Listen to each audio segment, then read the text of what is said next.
الحمد لله والصلاة والسلام على رسول الله صلى الله عليه وسلم.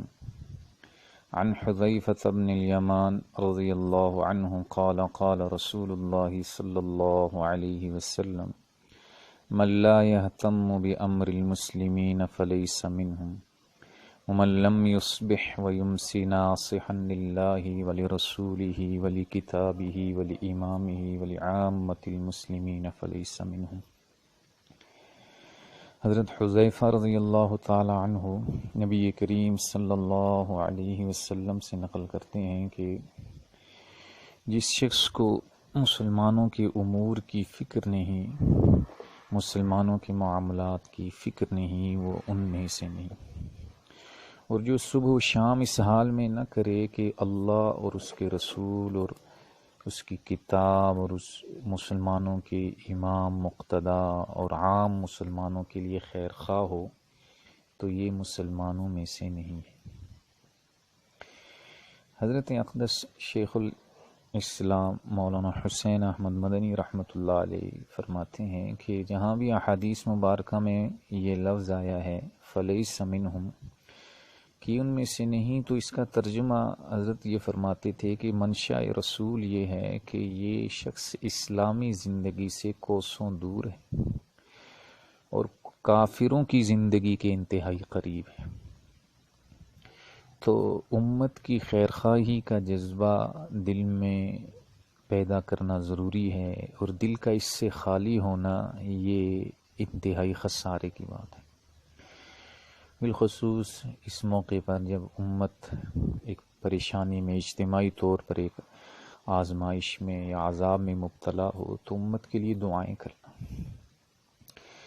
اور دعاؤں میں بھی اس کا اہتمام کرنا کہ اللہ تعالیٰ اس امت پر سے اس حالات کو دور فرما دیں۔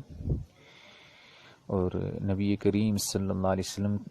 کی تو عادت شریفہ یہ تھی کہ چھوٹی سی چھوٹی چیز بھی اللہ سے مانگتے تھے۔ ایک حدیث میں حضور صلی اللہ علیہ وسلم کی یہ دعا منقول ہے: اللہم انی اعوذ بک من شر الاعمین، اللہ میں دو اندھی برائیوں سے آپ کی پناہ مانگتا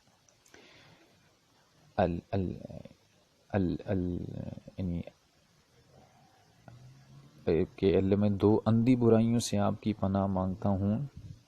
ایک تو اس میں یہ فرمایا کہ اونٹ کے حملے سے، اونٹ کا السیل والبعیر السعول، ایک تو سیلاب کی رو مجھے بہا کے لے جائے، اور دوسرا اونٹ کے حملے سے۔ اب حالانکہ یہ بظاہر یوں محسوس ہوتا ہے کہ اس سے انسان تو خود بھی نمٹ سکتا ہے، لیکن اس میں بھی اللہ کی مدد کی ضرورت ہے۔ تو اس لیے امت کے لیے مانگنا کہ اللہ اس امت پر سے اس مشکل گھڑی کو دور فرما، اور اپنی اور پوری امت کے ایمان اور کی سلامتی کو مانگ۔ نبی کریم صلی اللہ علیہ وسلم کی حدیث ہے، حضور یہ دعا مانگتے تھے: اللہم انی اسألک ایمانا یباشر قلبی، اللہ میں آپ سے ایسا ایمان مانگتا ہوں جو دل میں پیوست ہو جائے، ویقینا صادقا حتی اعلم انہ لا یصیبنی الا ما کتبت لی، اور آپ سے ایسے سچے یقین کا سوال کرتا ہوں کہ جس کی بدولت میں یہ جان لوں کہ جو مصیبت مجھے پہنچی ہے وہ میری تقدیر میں لکھی ہوئی تھی۔ تو جس کو خدا نخواستہ کوئی وبا لگی تو یہ اللہ کے لکھنے سے لگی ہے، اس چیز کو سمجھنا۔ تو اس میں یعنی احتیاط میں اس چیز کا بھی اہتمام ہے، اور یہ دعا مانگنا اللہ سے یہ تدبیر ہے۔ یہاں احتیاطی تدابیر اختیار کی جاتی ہیں، وہاں یہ بھی احتیاطی تدبیر ہے۔ جیسے ایک آدمی